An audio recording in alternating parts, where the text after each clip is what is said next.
साकरे खां फरीद बलोच लिखियो, जेको माण्हू पाण में नंढो कमु करण जो हौसलो नथो रखे उहो कॾहिं बि वॾो कमु नथो करे सघे। हम ख़्याल माण्हू हम सफ़र बणिजी वञनि त मंज़िल आसान थी पवंदी।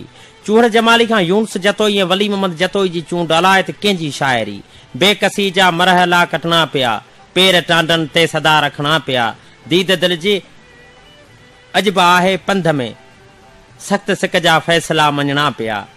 दड़े खां मोहम्मद साले मेमन लिखियो, जंहिं जाइ ते सुठियुनि ॻाल्हियुनि जो क़दुरु न हुजे उते ख़ामोश रहणी बहितर आहे।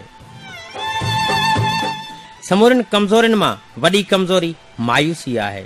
कंडनि सां भरियल टारी खे गुल ई ख़ूबसूरत बनाईंदा आहिनि। कंहिं बि शइ जो क़दुरु ॿिनि वक़्तनि में थींदो आहे, हिकु मिलण खां अॻु ऐं ॿियो विछड़ी वञण खां पोइ।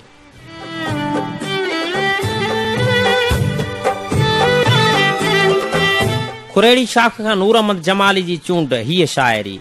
रात जा तारा कतियूं ऐं चंड थो बीठो ॾिसे, तूं अंगण ते मुंहुं खोले निंड में मुर्की पियो, ॼण विसारे दर्द साड़े निंड में मुर्की पियो।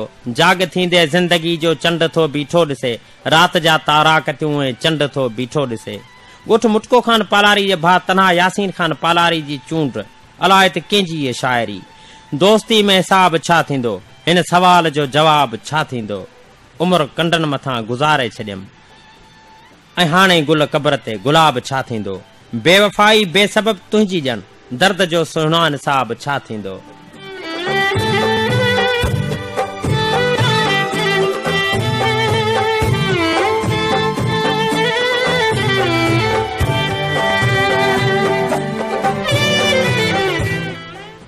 ॻोठ मोहम्मद बचल अहमदाणी जे अब्बास अहमदाणी लिखियो, ऐं ईअं ई अणगणिया अरमान जॾहिं अखियुनि जे ओटे मथे शादी जे हुजूम में खेचल कंदे टुटी पियल पायल जे मासूम मणियुनि जियां विखरण लॻंदा आहिनि।